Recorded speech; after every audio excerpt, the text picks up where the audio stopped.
Each day, your body makes the high-stakes decision that holds the very fabric of our society together. Is that a fart, or am I about to shit myself? And with the average person releasing nearly half a gallon of gas a day, your body is making this decision all the time. It turns out this impressive ability all comes down to how we develop as an embryo.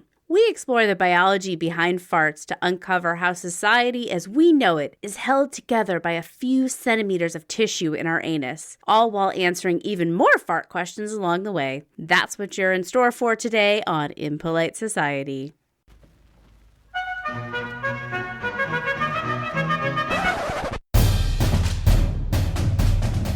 You're listening to Impolite Society with Laura and Rachel. Thank you for joining us tonight on a very serious and somber episode of Impolite Society. Yes, Rachel, thank you very much for that wonderful intro. Nah, I'm just kidding. You know, we don't need to have anything serious because our last two episodes have been very great, very educational, but they are very deep and require a lot of thinking and critical thinking and historical research. And you know what? I thought we should give ourselves a break and just have a good fucking time tonight. Good break from sex dolls, eating other humans, all that light and fun stuff. Yeah, I'm still in sex doll recovery, actually. I talked to my therapist about it. I've actually had to bump up my sessions to 3 times a week. It's a support group, SDA, Sex Dolls Anonymous. Yeah, I go in there and I'm like, I just keep having this dream where I'm trapped inside a doll and I want to scream and I want to scream and all I can say is, I love you. Will you love me? And that's the kind of mood we're in. But unlike sex dolls, this episode should leave you with the good, warm, fuzzy vibes, like as if your beloved childhood television icon has returned to you after 20 years of being in college. If you know what I mean. I've been seeing Steve all over TikTok. Just every time. I'm like, I'm too old for this shit. I don't care. Go away, Steve. Oh, Steve had a big part in my childhood. Yeah, I bet he did. And, you know, it validated my whole existence that he came back and he said he remembers me and he will never forget me ever. Next, I just need Miss Frizzle to come back and tell me that student loans are canceled and I'm living the millennial dream. And on that lovely note, I'm Rachel. I'm Laura. And this really is Impolite Society, and this is a show for those of us who are curious and want to dig into the topics that you've been told that you can't discuss. And today on Impolite Society, we are really scraping the bottom of the crass barrel here tonight. You know, if we're looking at a scale of, at the top is Beethoven, classical music, fine art, we're really the opposite end, because we are digging into our bluest topic yet. A brownish topic yet. I hope it's not brown, and we're going to get into that. But that's right. We are talking about the thunder from down under. Breaking wind. That toot in your chute or the gas in your ass. We are talking about farts. And we're not going to make too many more fart sounds tonight, I imagine, right? Are we? I don't know. I can't promise that. Yeah. What happens, happens. What happens on Impolite Society stays on Impolite Society, you know? You know what I'm saying. But we are talking about farts, and I have an age-old question about farts that I have been just waiting and rearing to tackle. And rearing. And it has to do with that feeling, that special feeling you get when, you know... The tingle? It's more like a firm pressure. Oh. I mean, I can't say for everybody. That's what it feels like for me. But that little pressure, that slight discomfort, that feeling of fullness that you get down below, that lets you know you need to let it go. There's something in my ass, yeah. And based on the feeling, you can distinguish if it's a fart that is safe to let it fly, or if it's something you should probably hold on till you can get to the nearest bathroom. So my rude question is, how the heck do we know when a fart is just a fart and not a full-fledged turd just waiting to escape our bodies? But this is a very high-stakes situation, right? If we make the wrong decision, sometimes you can't unmake it. I mean, sometimes I feel like you definitely can't unmake it. Once it's done, it's done. Well, maybe you have a little prairie dog situation. You can kind of... But sometimes what's done is done, and it's done in your panties. Gravitas? Gravitas, I believe. Gravitas. That's not a gravitas. Yeah, I mean, it'll definitely impact your social standing in a serious way. At the very least, it'll ruin your day. And your panties. Nobody wants to throw out their panties or roll it up in toilet paper and stuff it at the bottom of the workplace trash can. Nobody wants to do that. Oh, God. This thing that happens, and we all make the decision countless times a day, and we just treat it like it's nothing. Like nonchalant, like, oh, yep, fart, nope, yep, poop, hold on to it. And yet, this ability to decide, I will go out on a limb to say, holds the very fabric of our society together. It's also just a freaking miracle that we can tell the difference pretty easily. There's always exceptions, which is why, of course, we have the term, the shart. We get confused sometimes, but on the whole, it's a great system. Our bodies have it down to a science, and it really is pretty amazing. And I know exactly how our body knows, and we're going to get into that. I find it funny that somehow I always end up with the anatomy topics, which is funny because I can't pronounce jack shit. Like, I know how to say nothing. You might be on your own on this episode. Normally, I'm the one who's like, no, it's this. And I was reading through the notes. I'm like, I'm not sure. So take everything that I say on this one with a grain of salt. I don't know, man. And Laura usually corrects me because she has actually taken an anatomy class. She has, like, studied the human body. Meanwhile, I have a communications degree, and apparently pronunciation was not a part of it. I have butchered everything under the sun, but I'm going to give it the old college try. And when we come back after the break, we are going to dig into how our bodies can distinguish between farts and poo, while answering quite a few other fart questions along the way. So, stay tuned.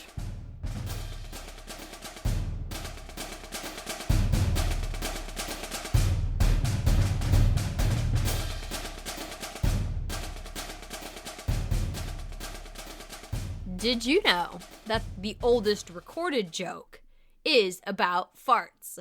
It does not surprise me because farts are fucking hilarious. And I know that some people are like, highbrow, blah, blah, blah. I'm like, no, farts are funny. They're always funny. Everybody has found a fart funny at least once in their life. My 1-year-old thinks they're fucking hilarious. She sits at the dinner table in her high chair, and as soon as she farts, she laughs.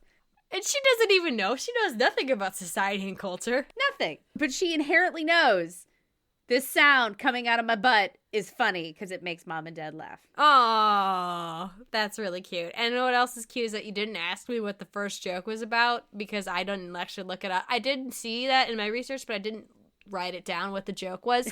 So unfortunately, I cannot relay the world's oldest joke to you.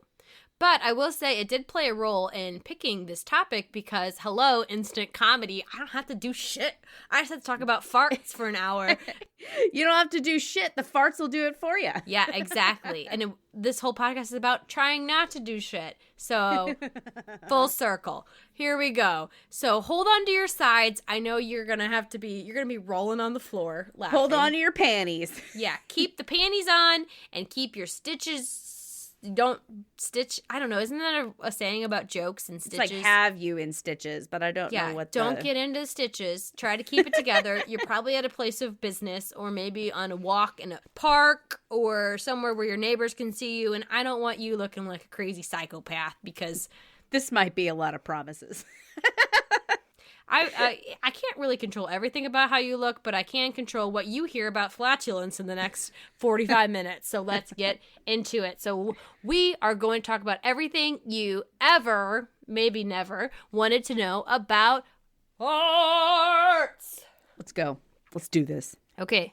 So what is a fart?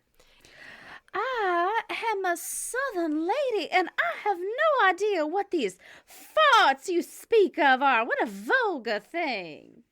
Well, I'm going to beg to differ, because even if you claim to have never farted, I can promise you that science says you have, in fact, experienced it yourself. Whether you've experienced it with other people, that just says a lot more about you and your relationships than it does about the human body, to be fair. Denial, denial, denial. Because we all fart daily. And my sources, which I will say, comes from a variety of different reputable publications ranging from Men's Health to Kids' Health, which honestly, they were the same reading level, so I don't know what that tells you. There's a wide variety of kind of pop science sources. I tried. We have some studies in there today, but when you're keeping it farts, farts are of the people. You can't be up in your ivory tower farting. It's the people's science. It truly is. Everybody farts, and my sources, Men's Health, Kids' Health, they all say that we can fart at least 10 times a day, but probably no more than 30 times a day. I mean, depending on what you eat. But we all fart in the double digits daily. And what do? We're expelling up to 1,500 milliliters of gas. And if you aren't super metrically minded, that might be kind of hard to visualize. I'm an American. Bald eagles, red, white, and blue, Statue of Liberty, da-da-da-da. That's actually almost a half gallon of gas. What a disappointing container of ice cream. Just all farts. See, I was thinking milk, which lead to more farts. But again, is gas measured in the same volume as liquid? These are things that are impossible to tell. So I can just say I compared 1,500 milliliters to gallons, and I got almost half a gallon. That's how I got to this figure. Check my math. Close enough. So we all fart, essentially. But what exactly is a fart? But I will just say a fart is the passage of air through our lower digestive tract and out, releasing it into the world by way of our rectum and anus. Birthing it like a beautiful, stinky baby into the world. But nobody writes you any cards. Nobody has a shower. We would have no time. Just all day. All showers all the time. Yeah, I mean, you owe me at least 17 for today. So get on it. What'd you have for lunch? Okay, so it comes through the anus, right? So quick download on the anus because it's going to play a big part in this whole conversation today. So it's the opening that connects our bowels, which is our intestines, GI tract, whatever you want to call it. It connects it to the world. It is the passage from internal human body to this big, beautiful world that we occupy. The gates of Mordor. No, that was the cervix, remember? Ah. Because your anus is more like a hobbit hole door because it's constantly opening and closing, opening and closing. Ah, okay. Very welcoming. Laura would know. Mine is like Bilbo's. It's like closed. It says no admittance unless on party business. Fun fact about the anus is that it is perfectly designed to fit the tip of your thumb in it. God knew what he was doing. They share the same length. A anus is 3 to 4 centimeters long. Same as the tip of your finger. That's the tip of your thumb. Up it goes. And this little guy, along with 2 rings of muscles, are all that separates our beautiful sanitary world from the demons just waiting to escape our foul flesh prison. 2 very strong rings. Yes, and that's literally the hand of God keeping our anus close. It's got an iron grip. Yep, so let's just all take a moment to say thank you to anal sphincters. But these sphincters do relax. They don't constantly say clench. They do relax when we feel the pressure in our sacral nerves. And these sphincters work together with our pelvic floor muscles to release the source of the pressure, which is AKA gas when you need to fart or a dookie when you need to deuce. And this is why women who have had babies, AKA trauma to their vaginal area, sometimes they deal with incontinence because those nerves are so fucked from being like stretched out and shit. which I actually answered a question, I think, from an earlier episode about birth, when folks are referring to the birth canal. It is actually an opening within the pelvic floor muscle. Oh. Which, if you Google it, it'll still say the vagina, but that was the thing that I kind of keyed in on, because women have 3 holes in the pelvic floor and men only have the 2. So, well, it's to allow babies out and dicks in. nah, some of ours only work one way. It's to let babies out. No dicks. So these muscles and the sphincters work in tandem to let the air out. But a natural next question is, how does air get in there? I just love rhyming. That's a good question, and I will give you the answer, my dear young fartling. So like a halfling?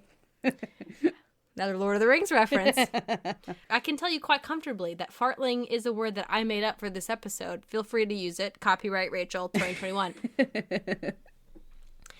So, the air that comes out of our anuses gets into our guts in one of 2 ways. The first is eating. Here's a riddle for you. What do I, Rachel, and 82% of the dogs I know have in common? And joke's on you, most of the dogs I've had in my life are boys. So before you even try to make that joke. You're a bitch. You can't even. I don't have that in common with dogs. No. I have something else in common. And that is the fact that we can all down our dinners in about 30 seconds easy. It's actually very impressive how fast my dogs eat. But if you are like me and my dogs, you might be swallowing quite a bit of air as you gulp down your dinner. And this air has to go somewhere. It can't just hang out inside your body forever. That somewhere that it goes is out your ass. And the other place it comes from is breaking down your food. So some food is harder to break down, and when that undigested food hits your lower GI tract, well, that's like fucking opening the buffets on the Carnival Caribbean Princess for those 100 trillion bacteria living in your large intestine. They come in and they are ready to chow down. And when they chow down, they create gas. And that gas is created through a process called fermentation. And when they make it, it's got to go somewhere. So the bacteria in your gut is farting, which then makes you, the host, fart. Yeah, it's secondhand farts. So like those high fiber foods that are really difficult to digest, like celery or leafy vegetables or that kind of thing. See, they tell us to eat them, and then this is what happens: social ruin. Well, it's good for your digestive because it's good for the microbes. They like to. So yeah, it is a vicious cycle. You want them, apparently. That's where farts are and where they come from. That's the skinny, unfat farts. And you can always recognize a fart by 2 telltale signs. I mean, granted, there are some that kind of skirt these 2, but these are kind of the 2 main factors that let you know if fart has occurred. Number 1 is the sound, which we all know. We've been mimicking it all night. And many people can replicate this exact sound through our lips, through our armpits, by smushing our palms together. Well, yeah, because the sound is your cheeks smacking against each other. So all you have to do is take 2 pieces of flesh and do it together fast. That is exactly where the sound comes from. It's funny. That's kind of like why I was like looking at my cat the other day, and I was like, how come cats don't make a sound when they fart? And then I was like, oh, because they don't have ass cheeks. Like, not in the way that we do. Well, that are all pressed together. It actually comes from, like, the anus kind of clapping together, too. Yeah, but it's definitely not as noticeable as our, like, big old butt cheeks because we're upright, smacking together. That's what makes that real good noise. Yeah, I could definitely see that. But I've heard audible farts from my dogs before. That's true. Okay. I guess cats, smaller anus, less vibration and things like that. Or the air just might be coming out more slowly, or because cats don't eat as many carbohydrates, which is actually one of the foods that these bacteria chow down on. Plus, cats and true carnivores, dogs are omnivores. They have shorter digestive tracts, so there's less time for the food to be in there. So less time for it to break down and create gas. And that's fun facts. Oh, that is interesting. But this is also, this first point about farts is point 1 about why it's funny. The noise. It's a trumpet. It's a little trumpet noise coming out of your butt. How is that not fucking hilarious? It is pretty funny. But not all farts are audible, right? Yep. And when they're not, that can make them kind of tricky to pinpoint who exactly the culprit was of the fart. The old silent but deadly. Yes. Oh, yes. But even if you don't know who dealt it, you can usually pick up on at least the second telltale sign of a fart, which is the smelt it part. Or farts are odious, and that has to do with the process of how food is being broken down. The crazy thing is most of the farts doesn't smell.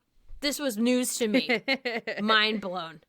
But the pieces that do smell pack a punch. And this comes from a study. So here comes our academic research coming in hot here. According to a study in the Journal of Chromatography. Sounds right. Yeah, it's right. I looked it up. I looked it up yesterday. This is one of the self-explanatory ones. 99% of farts are comprised of hydrogen, carbon dioxide, and methane. But these gases are odorless.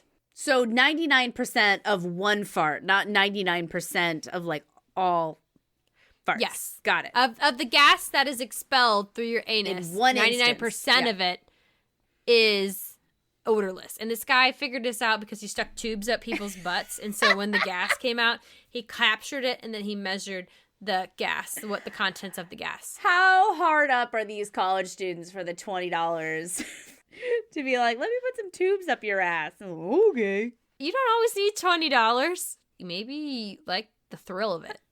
I mean, it's novelty for sure. Like, guess what I did this weekend? Some scientist stuck some tubes up my ass and analyzed my farts. That's dinner party conversation right there. So that means if 99% isn't odorless, 1% is. You can't always pin down who dealt it, but you can pin down who is causing the smell. And that is our good friend sulfur. Just like when I peel eggs and Austin will come in and be like, did you fart? And I'm like, no, I just made hard-boiled eggs and I farted, okay? Here's something about me. My olfactory senses are not very strong, or maybe I'm just kind of disgusting.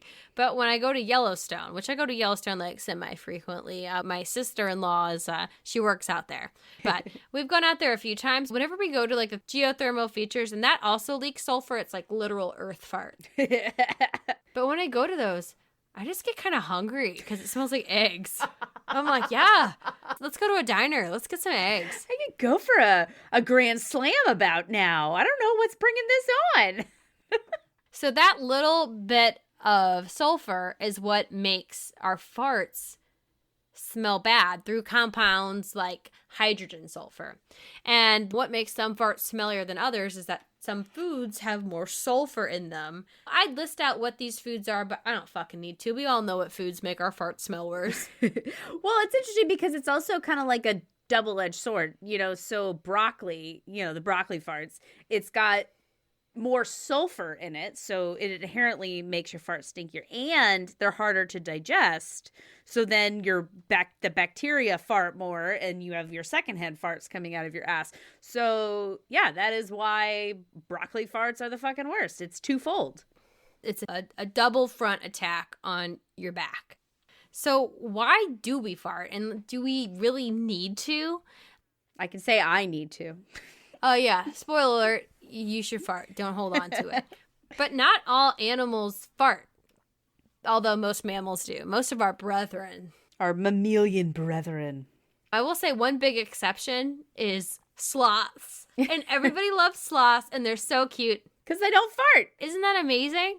But that actually just is not to do with how cute they are. It actually comes from the fact that they are so fucking slow, and their digestion is so slow.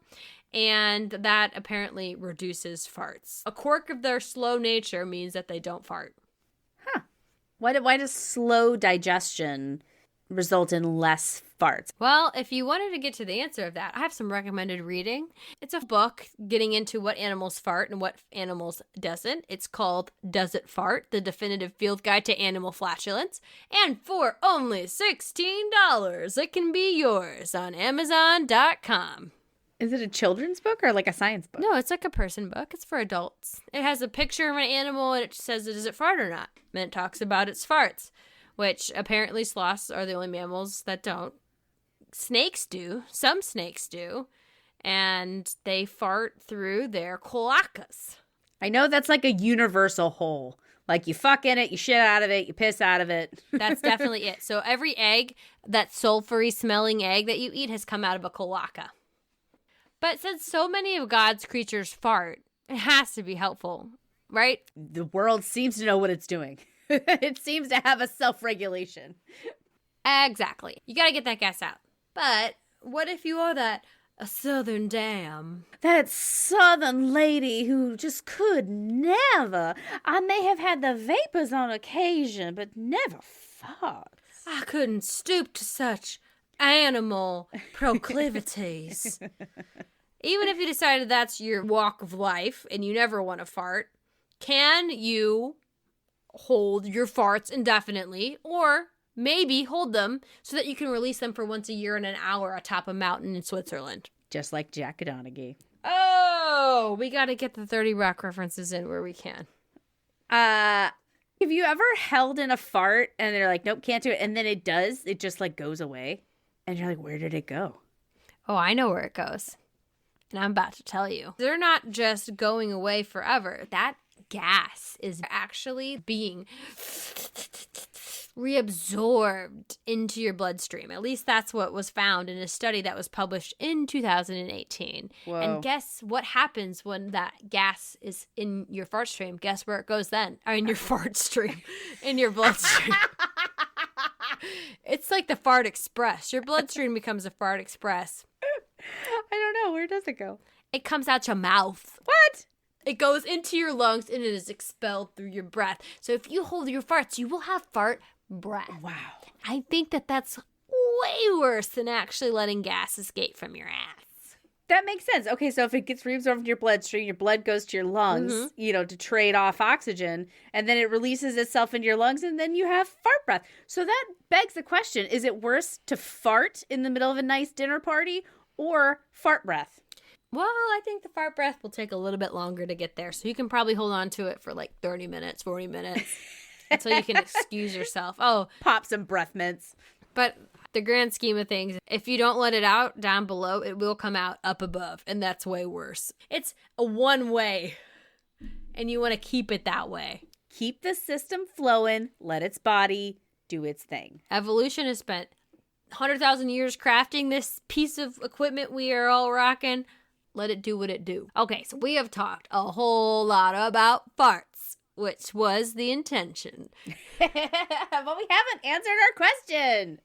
So now it's time to get to the headliner, the money shot, the question at the heart of our conversation tonight. How can I tell the difference between a fart and poo? And get ready for it, because I'm about to sound hella smart, depending on how well I pronounce all these words. I'll do my best. The origins of us being able to distinguish between the two paths, a gust of wind and an earth slide, comes down to embryology, which is how the human body develops from a lump of cells to a beautiful specimen that is able to sit here and have a podcast today. And to sit at a dinner table and laugh at our farts. So what do little embryos have to do with farts? Well, much like a fart, you might want to... What? I don't remember. Much like a fart, you might want to expel an embryo as quickly as possible. Jeez. JK. I don't remember writing that. But back to the science. So your rectum canal, right? My thumb hole. Yep. Your thumb glove down below can actually, it can be divided into two sections. So we're like splitting hairs here. We're getting really into it. So the top 2/3, and by top I mean the further up in you piece. Got it. Is made up of endodermal tissue, which has visceral nerves. And if you're like me and you didn't know what the fuck any of this meant, a visceral nerve is a nerve that has to do with like smooth muscles, aka involuntary nerves, aka you don't have control over them. Like all of your digestive system is made out of smooth muscle because you cannot control your intestines and that kind of stuff. It does its thing on its own. So that's the top 2/3. And this is where the magic happens, is the bottom 1/3 is made up of ectodermal ectodermal tissue. So this is comprised of somatic nerves, not semantic, not Semitic. I was trying to capture what I heard in a YouTube video and type it down, and I hit both in my Google search, and they were like, girl, try again. So a somatic nerve is a nerve that we can control. And the video I watched, which is a lovely video, which I'm going to cite it somewhere, but I'm not going to say it here because you could have listened to this whole gist of this podcast in 2 minutes as opposed to an hour. Shh. You come here, you just want to hang out with us. I get it. We have a good time. But in the video I watched, it compared the nerves in this part of our rectum to our skin. It has a little bit more sensitivity, and we have a little bit more control, and like it registers in our brain, I guess. So we can feel the difference with this lower third. You'll feel the difference. You hope. That's a brand slogan, isn't it? Is it a Trojan? No, it's like a totally innocuous brand slogan. It's Ford. It is Ford. Ford, you'll feel the difference. With a Dodge Ram. So these two sections are divided. They're actually kept apart by a thing called the pectinate or dentate line. Pectinate al dente line. And you know what? I used that to remember how to say it. Because the first time the guy said it, I heard al dente. That's what I heard when you said it. So it's like cooked, but not all the way. It's got a little crunch to it. It's just right for eating. Yeah, the pectinate or dente line. And I see what you did there. It took me a second. It took you a second. Yeah, you got there. How to my tongue can I fit? And I got to measure it against my... Oh, God. Oh, God. Oh, but this line, it just shows the transition from one type of tissue to another, which at least is my best guess of what exactly it is, because it's listed in the anatomy books as a thing that exists, but it's not a muscle or anything, or like an actual physical line. It's just a transition of tissue. Okay, got it. And this division of nerves is essentially what lets us be able to feel the difference and then respond accordingly to what the lower nerves in our anus are actually telling us. So it gets fed by these not feeling muscles, and then it gets down to the feeling muscles, and they're like, whoa, whoa, whoa. Yeah, and I was curious about this because it's like, if I have skin muscles in my butt, is that really going to be able to tell the difference between a solid and gas? But then I think about if I hold something in my hand. Yeah, it can definitely tell the difference. absolutely. You can tell the difference between a liquid, a solid, and a gas. So that is what's happening in your butthole. And why do we have this? It gets even more interesting. This is where it's just like mind blown. Did you know that all babies have cloacas? I did not. Yes, aka that exact same thing that we talked about with lizards, snakes, birds have a cloaca. For the first 7 weeks of gestation, every human has a cloaca. This was news to me. Honestly, I did not know this in embryonic development. The cloaca, or more so its disappearance, is how we get that pectinate al dente line. Which I don't know why it's always listed as pectinate or dente. Like, just pick one, science. Come on. Yeah, that is weird. Okay, so when you're first created, your first little human embryo arrives on the scene. Its digestion is handled through something that has a very scientific name called the gut tube. And this is what becomes our digestive tract in the future. And it has 3 sections. And the one that we care about today is called the hindgut. Okay. And this becomes our lower GI area, lower digestive tract. Okay. And the first 7 weeks of gestation, this gut tract is connected to our urinary tract, aka a cloaca, because solid waste and liquid waste would come out together. And it's even got cloaca in the name. So it's called cloaca membrane is what connects those two pieces together. But babies don't pee and poop. It goes out through the umbilical cord. Yeah. So it comes in, goes around the tract, and both of those pieces come out go back together out. Okay. through the umbilical cord. Yet, somehow along the way, and don't ask me more questions. Don't ask any follow-up questions on this, because I don't know the answer. But around the 7th week of gestation, the cloaca membrane burst. Right? So it's like it a breaks piñata. Apart. Everyone's having a party. Yeah, they're happy because the urinary tract is on its own and the gut tube is on its own. So that's how, we get what we got today. But when that happens, the ectoderm, consisting of those feeling nerves that we talked about earlier, it invaginates into the hindgut. Which, if you're not following, let me explain. This just means it will collapse or fold back into the cavity or pouch, which essentially, if I'm going to put it in layman terms, it means that your little starfish becomes a black hole and sucks in the things that are around it. Okay, I'm following. Yeah, so the external skin folds into your butt. When it breaks, it kind of goes...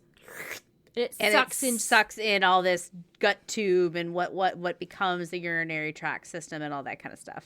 Yeah, the urinary tract, get that out of here. Forget about that. Okay. That does its own thing. Okay. We're looking just at the gut tube, and it was here, and then it breaks, and it kind of like becomes its own thing. But in the process of becoming its own thing, it takes the skin cells from the outside and pulls them inside to form that lower third.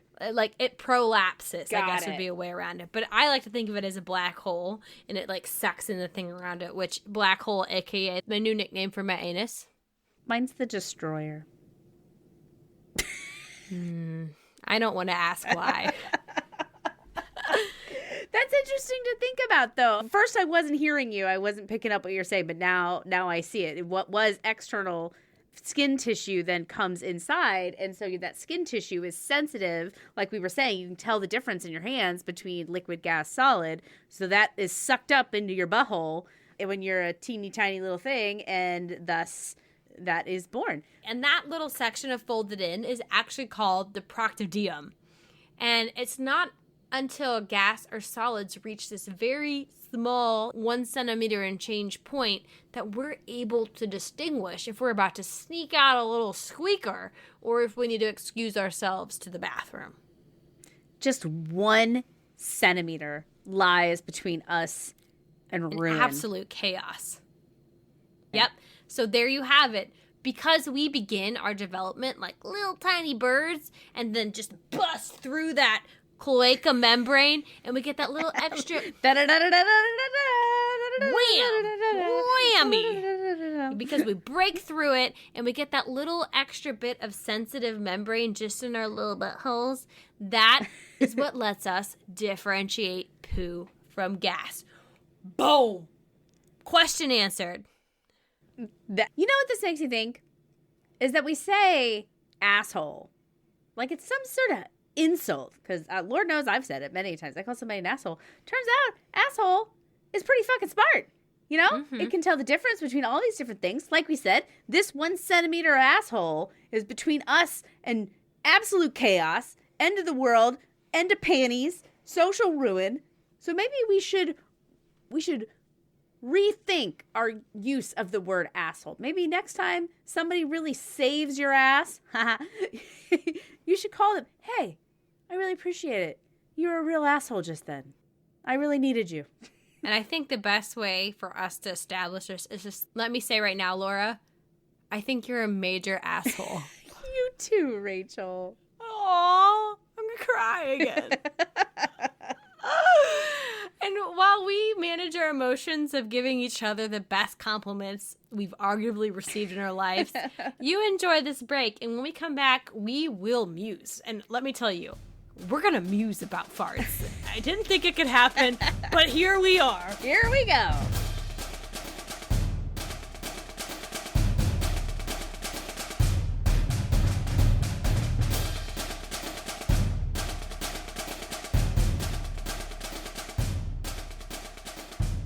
You know, all this science, all this research, all this little black hole,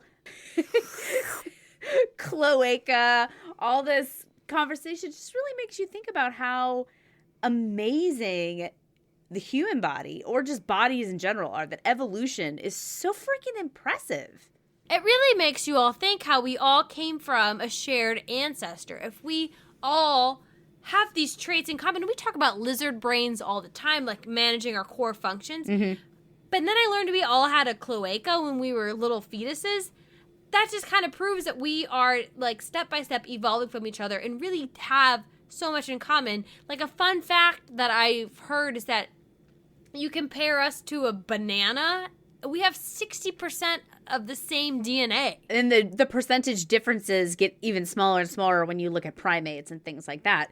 And it just makes you think about how those tiny percentages working so hard do so much to differentiate us. But really the building blocks are all the same. And we start out life the same, especially vertebrate animals. And then those other pieces of DNA really chug into work and create freaking civilizations and cities and towns and podcasts. Well, and it makes you think, and this is going to sound like a little, I don't know, kind of high and mighty, but the fact that we all have these other evolutionary traits, like your lizard brain and then our cloacas that go away, it's kind of, I'm not one to say this, but it kind of makes you think that human beings are the highest form of life on our planet. I just think we're very highly social animals, and that's what sets us apart. But seeing all these other differences, are we the end point of evolution on Earth? No, I don't think so. I think that another million years, we're going to get further and further down the line. But to me, all of this intricacy and how we're all connected personally makes me think of intelligent design. I know that you don't jump on that track, but I'm just like mind blown by it. And I'm like, there's got to be something going on here. But that's to each their own. Yeah, those are very personal beliefs, right? Yeah. You know, whether you think somebody sat down and said, you know what, I'm going to take that 1/3 of an anus. I'm going to take that cloaca and I am going to make it work. You better work, bitch. I'm going to burst it, and then I'm going to let some of that ectodermal skin go in there so that these people, I mean, they're in my image. I don't want them fucking shitting themselves. Exactly. That's exactly. I think God sat down in a room, you know, his little basement room, and he's got his little red streaks of yarn. You know, he's just trailing them everywhere.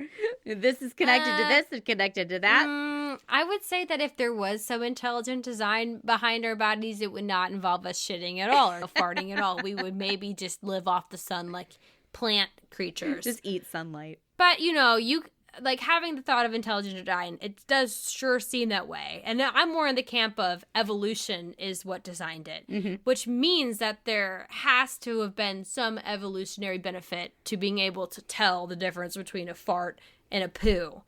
And what do you think that could be? Well, I mean, other than the obvious social aspects. Do other mammals have this same ability, or is this a human thing? Well, they definitely fart, but I don't know if they have so much control over it. Yeah, because I mean, I think about a horse. You go in that carriage, right, and they are just... They don't seem to be doing much recognizing between what's coming out and what's not. But then there's my cat who's like, I got to go use the litter box, you know? So I think there's got to be... They have to have some ability to tell the difference. All animals have some control over their bowels. Well, I mean the ability to tell the difference. So my, cat that's laying on my lap, he knows that he can let this squeaker out. You know, if you can hear him right now, he's squeaking. Well, he's squeaking out the other end. But no, that's 100% true because my dogs will fart in the house. Yeah. They will lay there and they will just pass gas. So they can tell the difference too. Apparently, because I just assumed they had no control over it. But if they felt it coming, then hopefully they would ask to go outside. Exactly. So they must have that same ability. I think that there has to be an evolutionary benefit to it of controlling where you expel, marking territory and that kind of thing. Like animals are careful about that. Like where you piss and shit has meaning to animals. Yes. And whether you're shitting where you're not supposed to or where you are supposed to. You don't want to shit in your little hidey hole. If you're like batting down for the winter, you don't want to soil the bed, so to speak. There has to be greater evolutionary benefits to it other than the social ruin. Well, yeah, exactly. And it probably has to do with a little bit of, like you said, of like having disgusting things in the space you're living in, disease coming out of, your poo and that kind of stuff. But then also just like smell. Like odor is very important in the animal kingdom. That's and true. It's important to the humanity as well. And that was something I saw in my research that didn't make it into my notes, is that your farts smell better to you. People don't report their own farts smelling as bad because it's your smell. But we're more sensitive to the smells of others, because if you were out in the woods and all of a sudden you smell another human, you wanted to be very aware of that. So I could see where the ability to recognize others' smells were evolutionary benefit. On the flip side, so is the ability to control your smells. Because what comes with the ability to distinguish between poo and a fart also comes with the ability to hold a fart. Yeah. Right? So you're able to control when you do it, and that might help you be a little bit more sneaky in the woods. So I think that there is some evolutionary benefit to it. Like you said, other than just the fact that if I was in a work meeting and I just like started shitting myself uncontrollably, that would probably not bode well. I would probably not get a promotion and then live in destitution.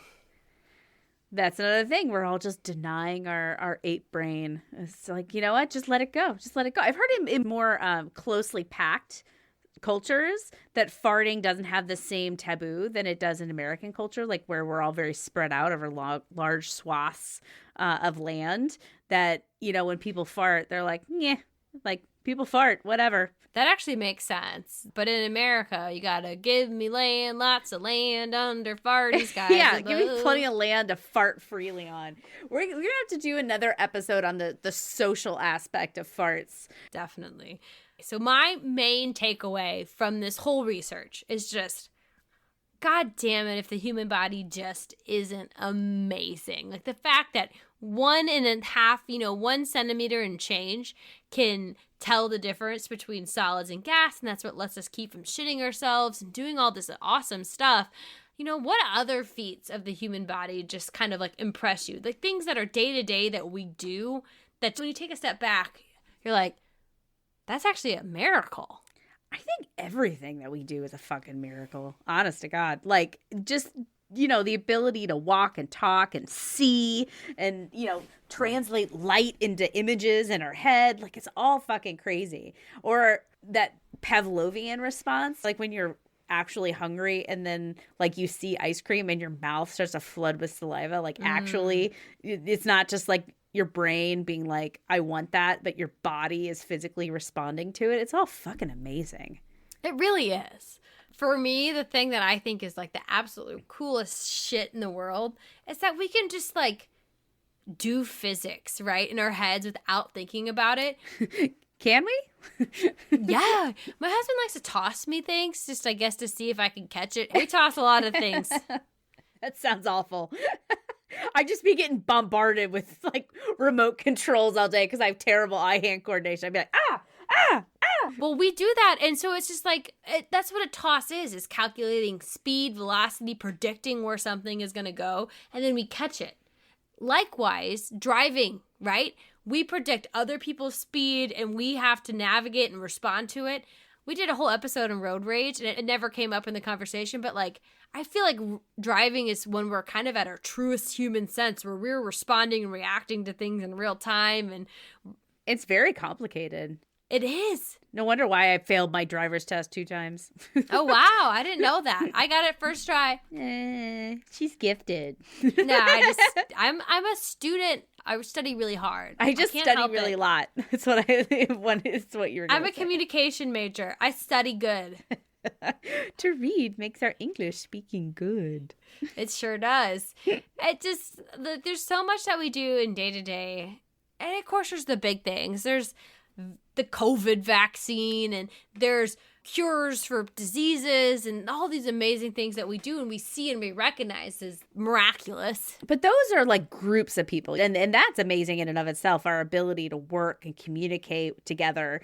But just like the simplest things in the human body, I mean, watching Charlotte grow up, and I look back at videos of where she was a year ago, and I'm like, holy shit.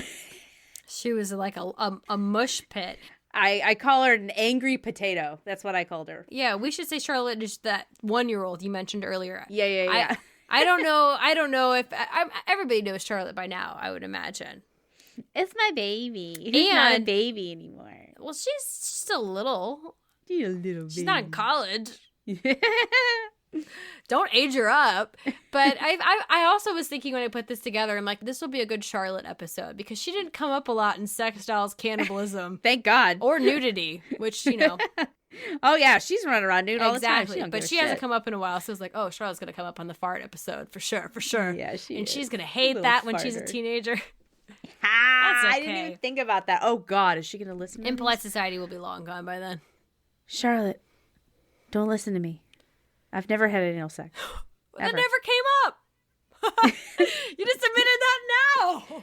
It was hinted at heavily. Yeah, because we're putting on characters. Oh, okay. And I can pronounce everything. Delete that part. I can pronounce. I can pronounce everything. I'm actually a scientist.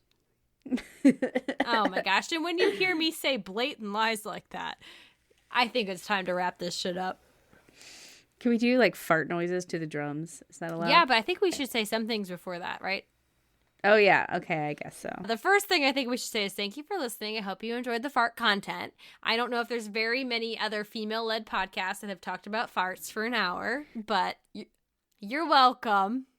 And if you're into this kind of stuff, you guys should tell a friend. If you're into farts, if you're into butts, if you're into impolite stuff, you should tell a friend. Yeah. Because that's how indie podcasts like us grow. Friends, don't let friends listen to bad podcasts. So when you have finished this episode, I want you to hit that share button, and I want you to send it. Send it to your fartiest friend and be like, yo ass stinks. Send us you're curious, you're interested, the folks who like to dig into topics and muse about farts somehow. Those are our people, and we want to connect with them. Like finds like. Exactly. Also, be sure to find our likes on all our social channels, TikTok, Instagram. Those are the big ones. We're on the other ones, but you are not super active, but you can find us there. And of course, send us your own rude questions or just send us your thoughts about our episode today at rude@impolitesocietypodcast.com. That is our email, and we love to get emails. Yeah, drop us a line, say hi, let us know what you think. Validate us. Yes, and if you send us bad stuff, we will send this preemptively in response.